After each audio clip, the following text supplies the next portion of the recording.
화생, 알로 나는 거 습기, 갯벌같아서 태어나는 거 화생, 번데기처럼 이렇게 자기 모습을 바꿔서 바꾸는 거, 그다음 모양, 생각이 있는 생명, 또 생각이 없거나 있다고 얘기할 수도 없고 없다고 얘기할 수도 할 수 있는 생명, 이미 미생물로 들어갔을 때. 그래서 그런 모든 일체의 생명들 모두를 나는 무여열반에 들여있다. 그래서 부처님은 만물 생명론자예요. 그죠? 인간만 부처가 되게 하겠다고 하지 않았어요. 모든 생명, 굉장히 크죠. 예를 들면 그 원불교 교조원에는 종자가 땅의 감흥을 받지 아니하고 제 스스로 나는 것은 아니니 무정지물이라는 것은 생명이 보통 우리가 없다고 여기는 것도 사실 소소영령하다. 소소영령하다는 건 어떤 영령한 살아있는 뭐가 있다라는 거죠. 땅이 생명이 있나요, 없나요? 물이 생명이 있나요, 없나요?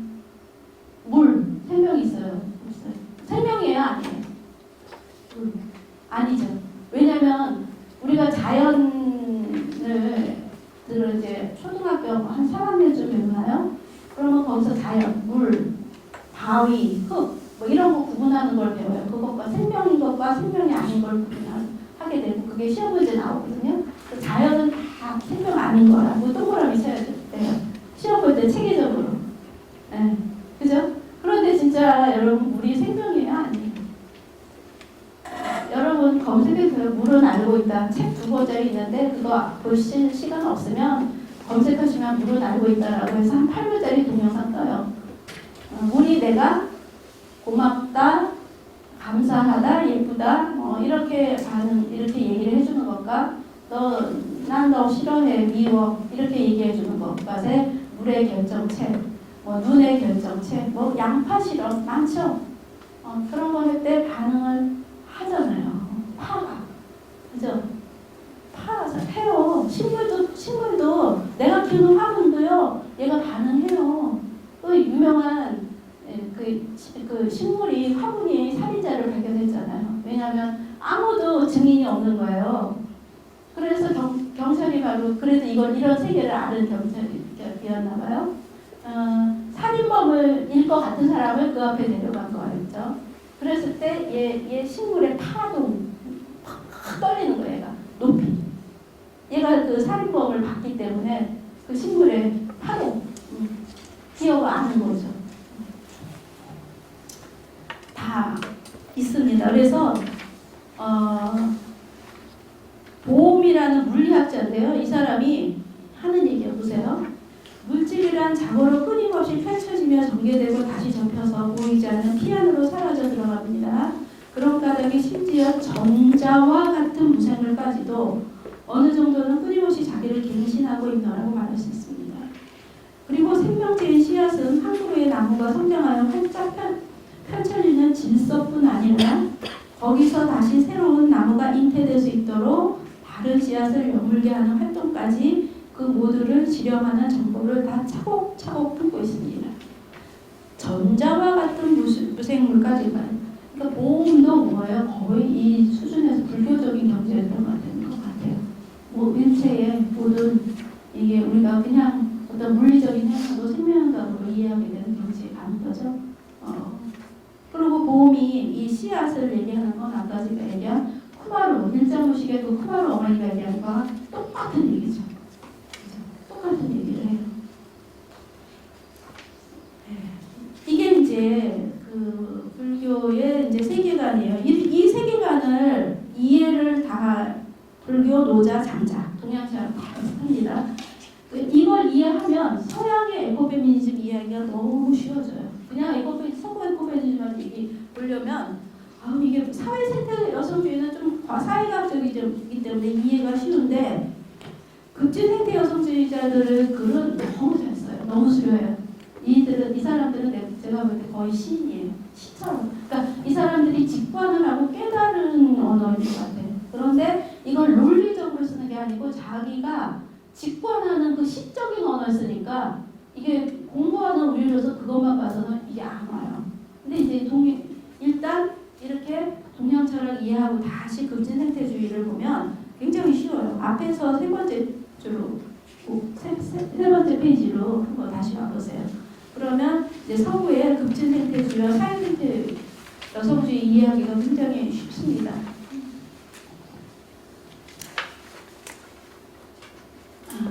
급진 생태 여성주의, 레디칼 에코 페미니즘입니다. 그러니까 참 이게 어려워요.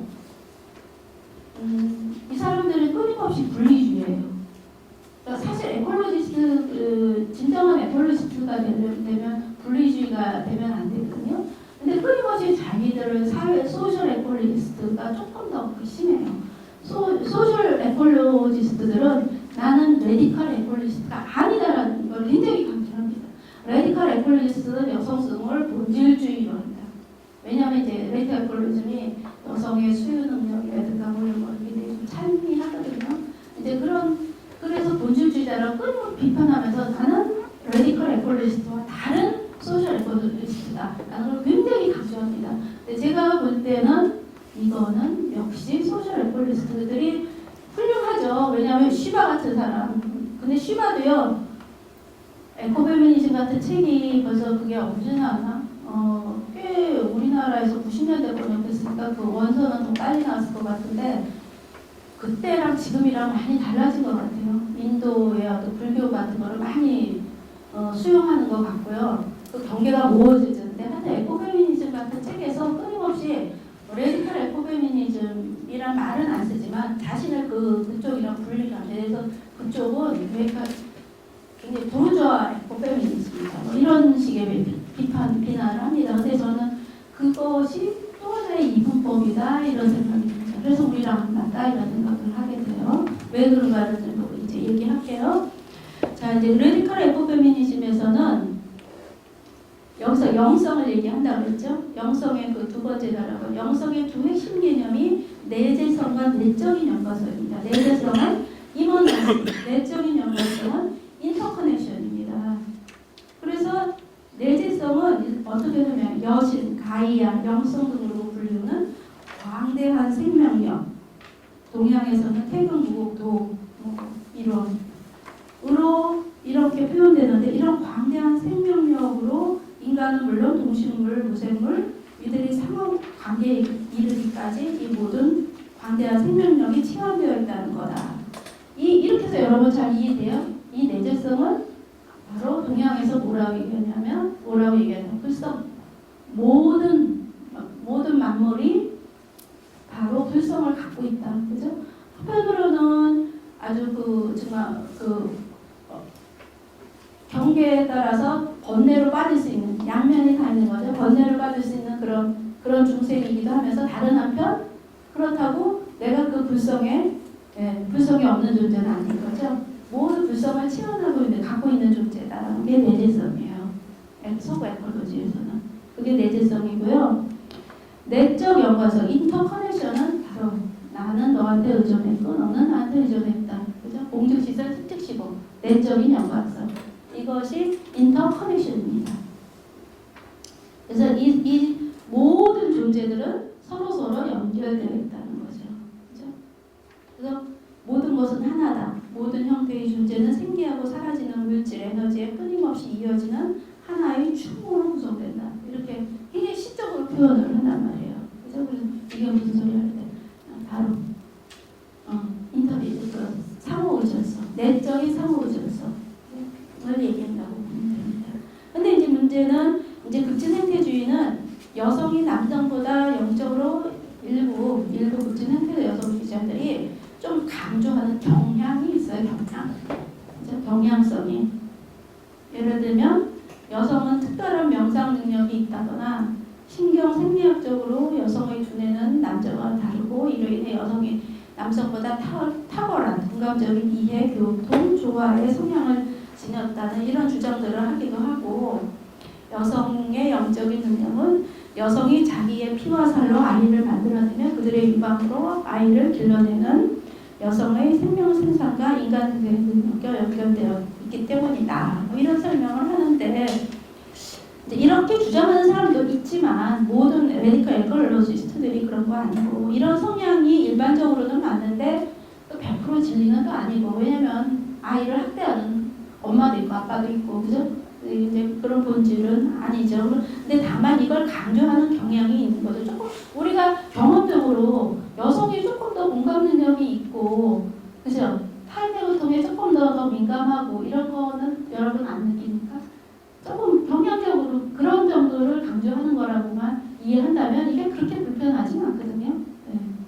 근데 이런 것들이 소셜 에코페미니스트들은 이걸 본질주의라고 비판하는 부분입니다.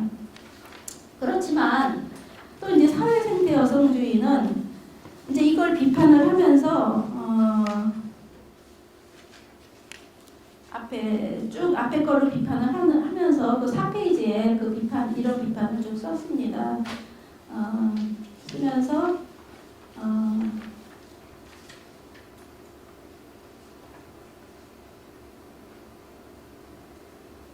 맨 다음 5페이지로 가면요. 5페이지 제일 중요한 게 소셜 에코 페미니스트들에서 중요한 건 뭐냐면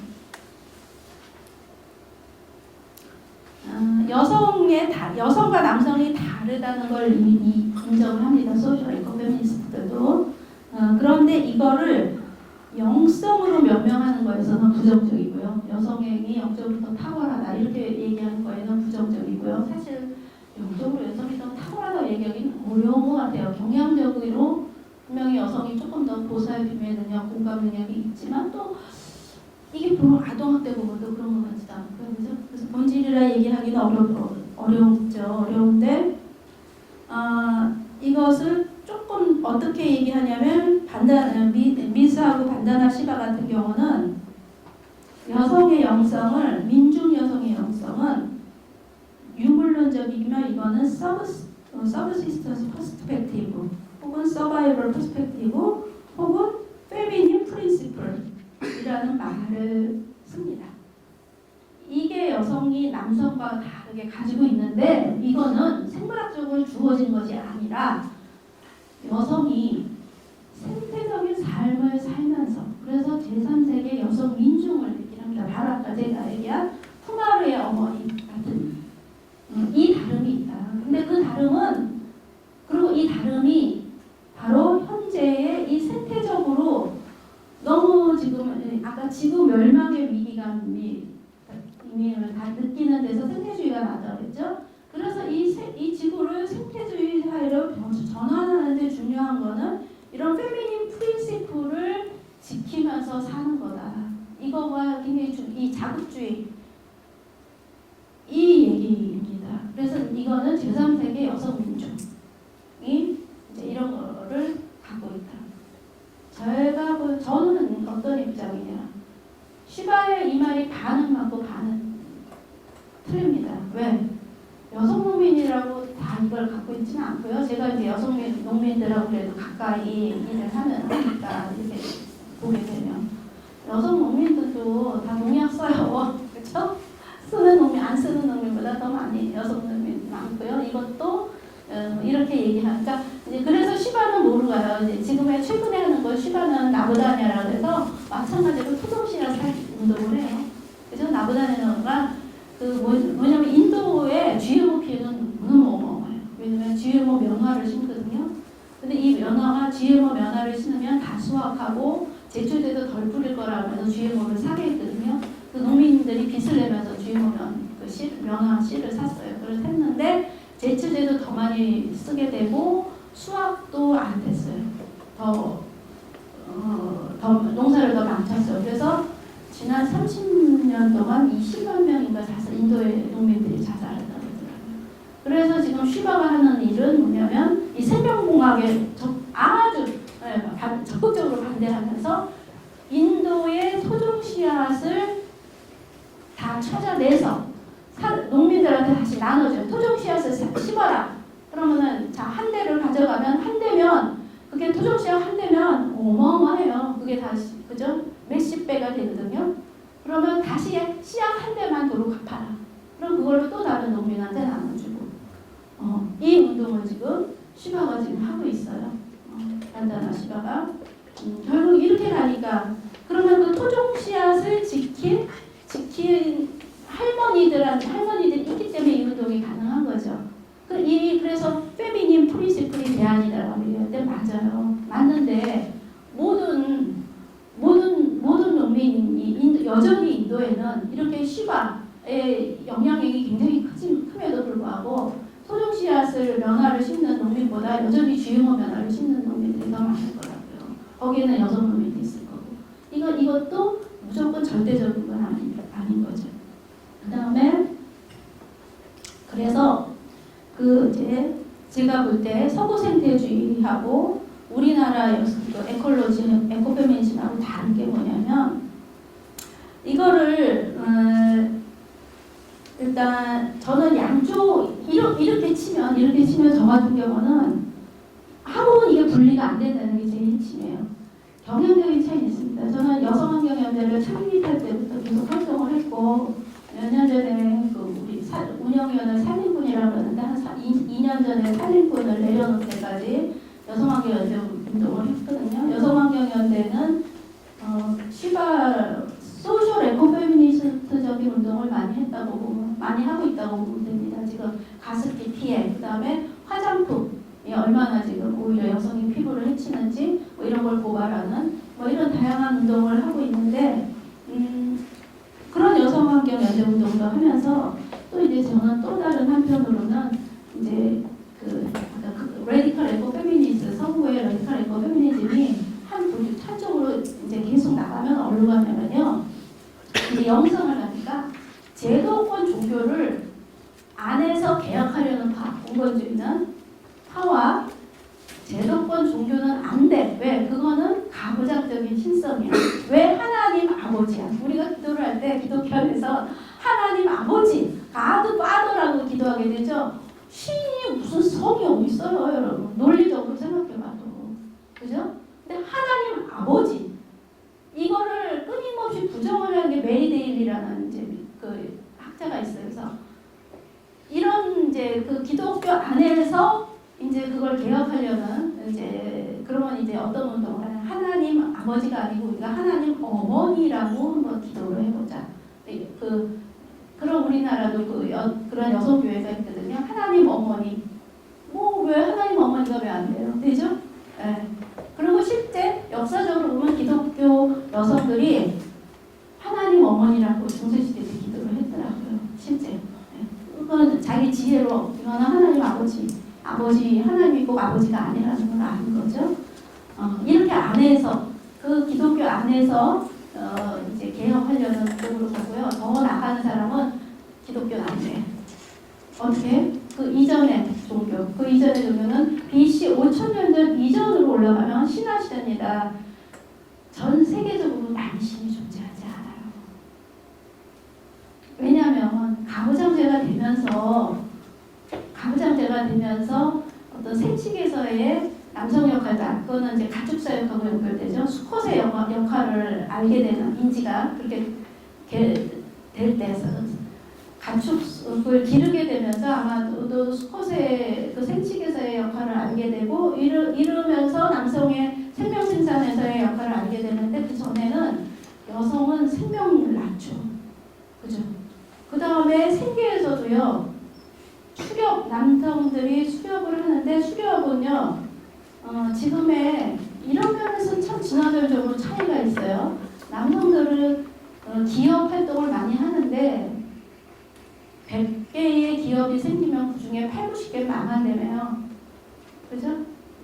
근데 옛날에도 남자들이 사냥을 나가잖아요. 그러면 사냥은 일주일이 걸리기도 하고 열흘이 걸리는데 실패하고 돌아오는 게 80, 90%인 거예요. 늘 그 사냥을 한번 해오면 이제 굉장히 그 육식을 단백질을 풍부하게 받을 수 있는 기회인데 그게 쉬운 게 아니에요.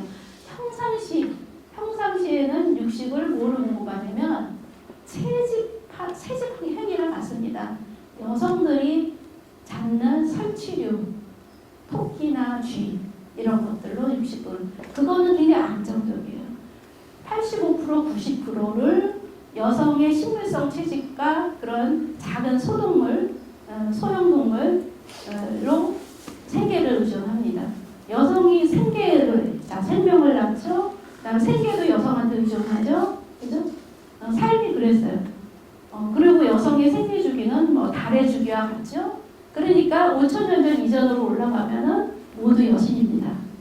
그러니까 우리가 왜 그 모세인가 보면은 그 거기서 싸우는 게 이시스 여신인가요? 그 이집트 여신이 거의 이제 그 유일신, 그러니까 기독교는 이제 유일신이 되잖아요. 유일신인데 우리 문화만 해도 유일신이 아니잖아요. 부엌에는 뭐 성황당, 조왕신, 무슨 신 해가지고 무서워 얼마나 공간 구석구석마다 신이 다 있잖아요. 그 신이 뭐냐면 생명의 다 그죠?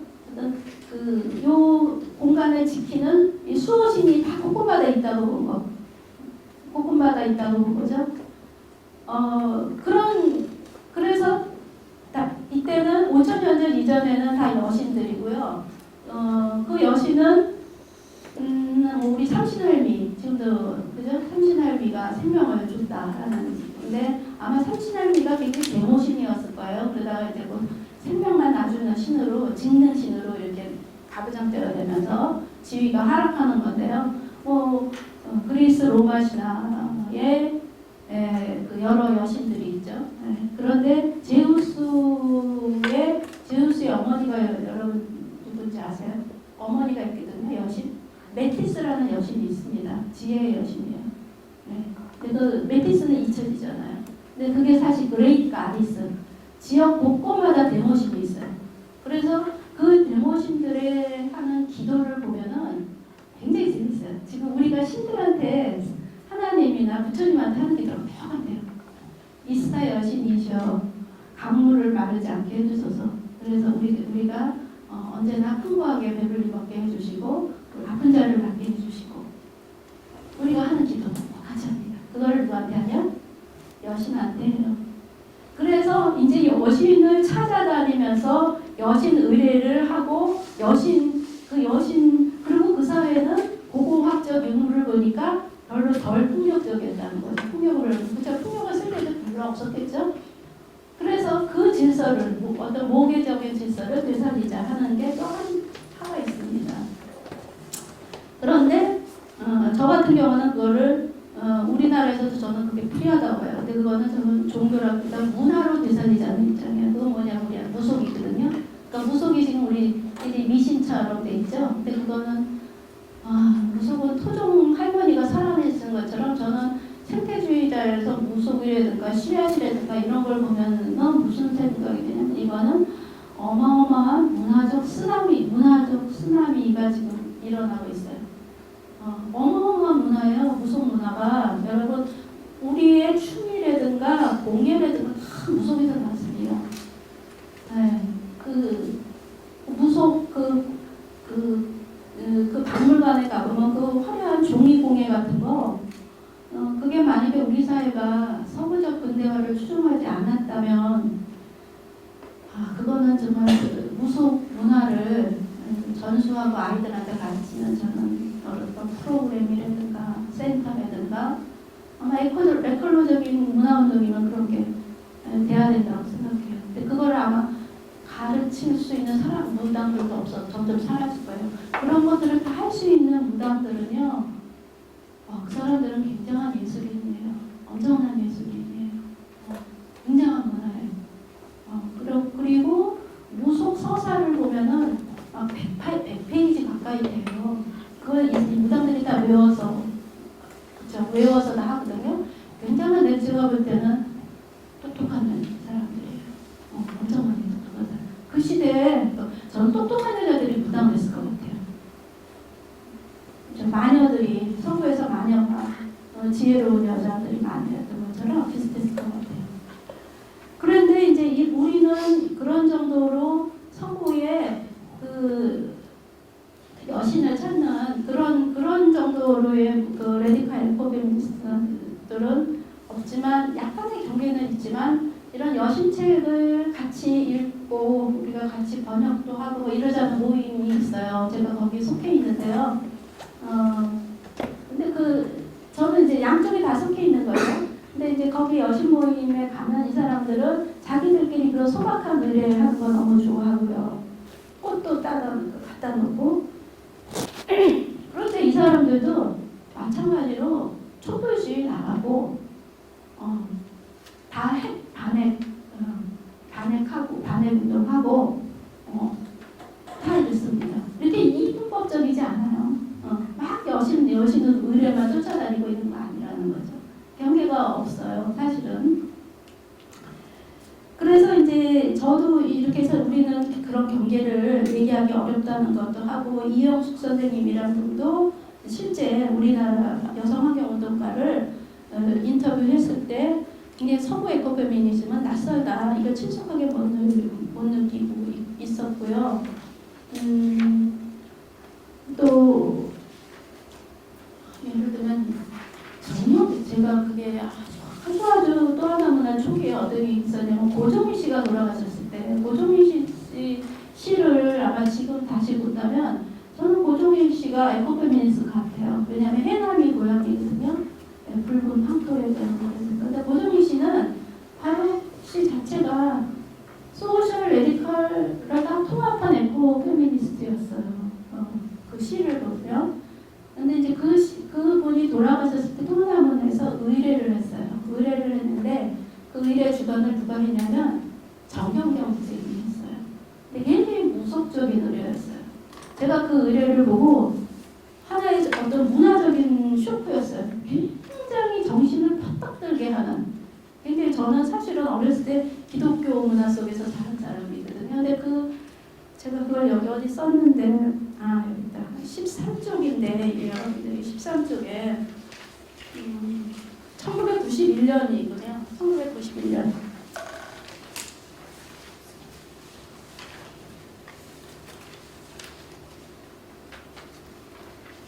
이때 제가 왜 신선했냐면, 이제 결혼을 해가지고 제사라는 거를 이제 막 시댁에 제사라는 걸 하면서 참 그게 재미가 없잖아요, 여성 쪽에서는. 그래서 음식 분담을 해주고 결혼하긴 하지만 그 의례 형식이 너무 하여튼 뭐 우리대로 아마 끝날 것 같긴 하지만 그래서 이제 그 의례 그 유교 의례를 보다가 이때 이제 그 고종이 추모제를 하면서 그 의례가 너무 그 무속적인 다 이승과 저승을 광목을 쭉 자르죠. 뭐 이런 식의 거를 제가 그때 처음 보고서는 이거는 굉장히 기존의 의례에서는 여성을 머슴 내지 뭔가 주인으로 치부하는 이런 의례 속에서 의례에다가 여성이 사제가 되면서 여성이 주도하는 이 의례가 굉장히 신선하고 충격으로 딱 왔어요.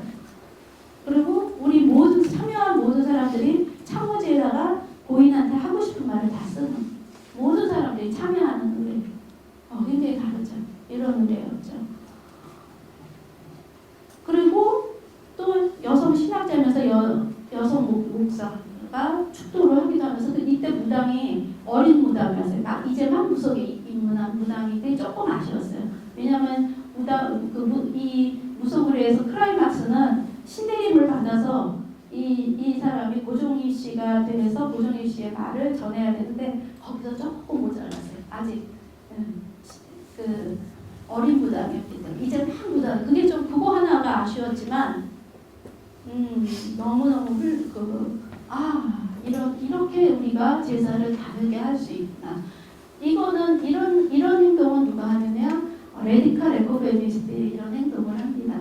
굳이 구분을 하자면, 그지? 그런데 여성환경연대 같은 경우도 제주도에서만 갔을 때 우리가 이제 무슨 워크숍을 끝나고 어떻게 하냐면 바닷가에서 그냥 다 온몸을 다 적시면서 그냥 거기서 또 여신 의례를 해요.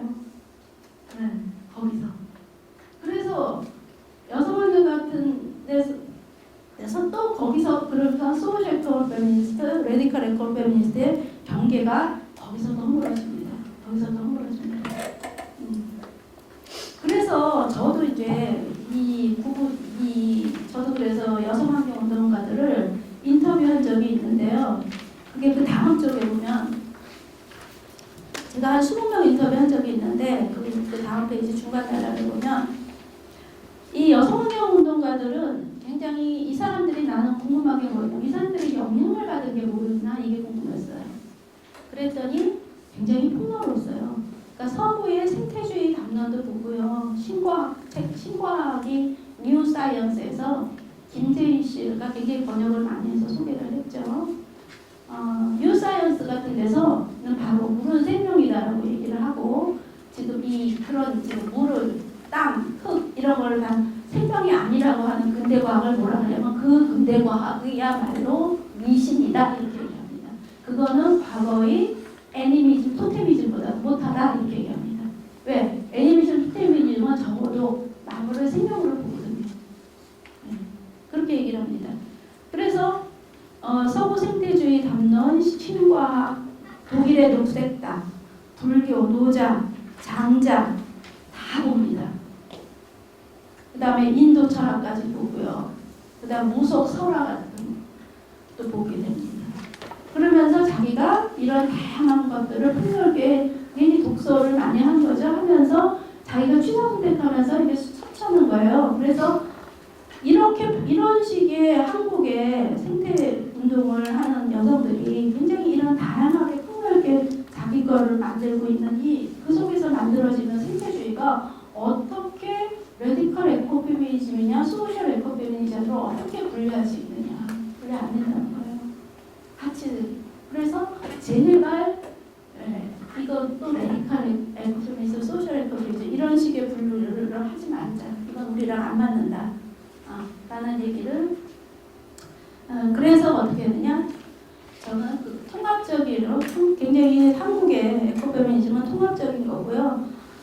그래서 제가 생명여성주의, 그 다음에 산림여성주의라는 말을 쓰자라고 했는데 그 15쪽 그 다음 페이지 4에 보면은 다음인가요? 이것만 하고 이제 시간이 다 돼서 끝날게요. 그 다음 페이지 보면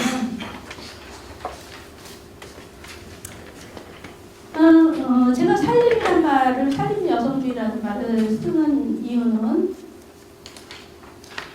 여성을 하면서 아쉬웠던 게 뭐냐면요. 여자는 지식세계에서 배제되어 왔습니다. 그죠?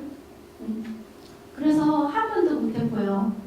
그냥 헌한 사람같이 그 집안이 도가 집안이거든요. 그래서 도가 바로 노자, 장자 뭐 이런 걸 공부하는 집안이기 때문에 공부를 시켰던 거죠. 여자도. 그렇지만 요절을 했고 지식에서 배제됐기 때문에 여자는 여자 철학자를 찾기 힘든 거예요. 서구에서 중세 철학자가 여성이 하면 굉장히 상한 이름이 있습니다. 영화도 있는데 그 이름을 히스테이아 뭐 이런 그런 여자가 있는데 이 여자가 점점 그때 중세에 가부장제하는 기독교에서 그 여자가 돌에 맞아 죽어요. 그 여자 이후로 여성 철학자가 없어요. 그래서 이 여성 철학이 없는 게 너무 아쉬운 거예요. 그래도 늘 우리가 이게 남성 철학자인데 철학에 의존을 해야 된다는 것이. 그런데 이제 살림이란 걸 제가 이제 이렇게 사유를 하게 됐는데, 살림이라는 거는 여성이 집에서 하는 일인데, 이것에 이제 중국 어법 말은 뭐냐면 가사노동이에요. 그죠? 그리고 영어로 하면 도메스틱 레이버예요. 그래서 가사노동이냐 도메스틱 레이버는 둘 다 집 일이라는 거 외에는 정신성이 없어요. 그죠? 여성학 초기에는 도메스틱 레이버 논쟁이 있었어요. 도메스틱 레이버가 뭐 가치가 있느냐 없느냐 해서 이거를 가치가 이게 얼마 가격을 어떻게 산정을 하고 이거 국가가 어떻게 지불해야 되고 도메스틱 레이버 논쟁이 있었어요. 근데 너무나 한계 있는 개념이잖아요. 집일.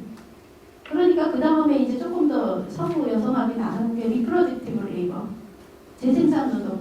근데 나는 재생산이란 말이 참 싫더라고요. 왜냐하면 생명을 낳는 건데 왜 그냥 수치 출산이라면 출산이지 왜 재생산이에요? 있는 걸 복제한다는 의미잖아요. 재생산은. 그래서 재생산 노동이란 말은 저는 개인적으로 싫고 그래서 쓰면 생명생산이라는 말을 쓰거나 그냥 출산이라는 말이 오히려 나을 것 같아요. 그리고 그 다음에 이제 나오는 게 케어웍이에요. 케어링. 그죠? 돌봄노동. 리프로덕티브 레이버로도 외연이라든가 분석할 수 있는 한계가 뚜렷하니까 서구 여성학은 거기까지 왔어요. 케어링 웍까지. 케어링 웍은 살림을 중요한 부분이에요. 그죠? 부분이죠.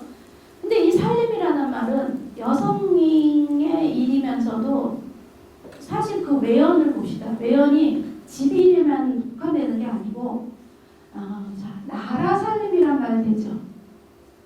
나라 살림 되죠. 그 다음에 지구 살림 말 돼야 돼요. 되죠. 그죠? 굉장히 외연이 넓은 말이 있고요. 거기에 가치가 들어있어요. 살림의 반대말이 뭐예요? 살림의 반대말이 죽임이란 말이에요. 자, 그래서 굉장히 나라 살림, 집안 살림 할 때 활동이 돼. 어떤 경제적인 활동이죠. 그런데 그 활동은 무슨 활동이어야 돼? 살리는 활동이어야 되는 가치가 담겨 있어요. 야, 기가 막힌 말이더라고요. 이걸 제가 알았을 때, 아, 이거 대단하다. 그래서, 야, 그러면 이 살림이란 말을 언제 발화했을까? 한 5만 년 전부터 인간이 언어를 막 급속도로 발달을 했다라고 하더라고요. 그러면 여성 선조가 만들었겠죠. 그리고 근데 그때의 살림은 넓은 일이었죠. 집안 살림이 얼마나 넓고 농사도 다 포함하는, 그죠? 굉장히 큰, 아주 폭넓은 일이었겠죠. 야, 그러면 이 살림이라는 말을 발화한 그 여성 선조들의 영성은 그냥 이건 제가 느낀 거예요. 이거는 부처님이나 예수님의 격이겠구나. 이 말을 할 수 있을 정도는. 활동이 돼, 그죠? 살림이 돼, 살리는 활동이어야 돼. 이 말. 그죠? 어머머, 이런 정신세계. 대단하다. 그래서 이 말을 살리면 좋겠다. 이거야말로 굉장히 통합적이고 융합적이다. 이거는 모든 어떤 내가 그래서 여성이 철학자가 없다는 게 하나도 부끄럽지가 않고 이렇게 당당하더라고요. 이 살림이란 말이 이런 말이라는 걸 깨달으니까. 아, 여기에 온갖 정신성이 담겨가 있구나. 아, 진짜 큰 어머니가 할 수 있는 얘기다. 우주적인 어머니가 할 수 있는 얘기다. 말이다. 그래서 살림 여성주의라는 말을 저는 생태 여성주의라는 말보다 살림 여성주의라는 말을 더 즐겨 쓰는 게 그 이유고, 아까 말했듯이 정영영 선생님의 살림리즘도 비슷한 맥락일 겁니다. 네, 그래서 그렇고요. 그래서 이제 이렇게 이제 가장 이렇게 하면 지금 철학만 얘기했잖아요. 이게 아마 이제 조금 더 에콜로지나 살림 이쪽이 조금 더 보편 일반화되면 여기에서 사회학적 분석도 얼마든지 나올 수 있습니다. 왜냐면 이거는 큰 우산이거든요. 예를 들면 제가 전라도에서 그 분석하는 거 있잖아요. 젠더 선별 능력 평가 해달라고 해서 한 2년 하다가 재미가 없어서 그냥 그만했는데 그 중에 올라오는 것들이 뭐가 있냐면 조례, 계량종자 씨앗을 지원하는 조례 같은 게 있더라고요. 지원법도 있어요. 근데 계량종자는 이런 거예요. 아마도 이 세계를 조금 더 제가 연구해야 된다 생각하고 있는데 토종종자의 몇 가지를 이제 과학자들이 가져오는 거예요. 환경공학자, 뭐 여자도 있고 남성도 있겠죠. 근데 저는 남성화된 과학이라고 보는데, 그래서 그걸 가지고 하여튼 뭔가 변형을 시켜요. 방사능을 쬐든 화학적인 변이를 일으키든. 그래서 그거를 다시 농업진흥센터 같은 데를 통해서 주고, 어떤 것들은 무상보단 이 씨앗을 사는 것 같아요. 내가 왜냐하면 우리 할머니들한테 물어보면 왜 이걸 심어요? 그러면 일단 계량종자보다 된장이 훨씬 더 계량종자가 좀 배수가 안 돼서 그 다음에 씨앗을 안 사도 돼서 이렇게 얘기를 하거든요. 그러니까 씨앗이 이제 계량종자를 만들어서 이제 종자를 독점적으로 갖게 되는 거죠. 그럼 보세요. 이게 지금 아까 670억 정도의 종자를 지금 수입한단 말이에요. 그럼 이거는 전 세계적으로 굉장히 아주 큰 회사들이 다 지금 GMO 회사잖아요. 거기서 전 세계 종자의 70%를 지금 다 팔고 로열티를 주고 우리가 사와야 되거든요. 이게 어마어마한 사업이 되죠. 어마어마한 사업이 되고, 그렇게 되면은 그러면 이게 정말 불가피한 건가? 이것에 전혀 지금은 너무 당연하고 의문을 제기를 안 해요. 근데 생태주의자가 되면 질문을 할 수뿐이 없어요.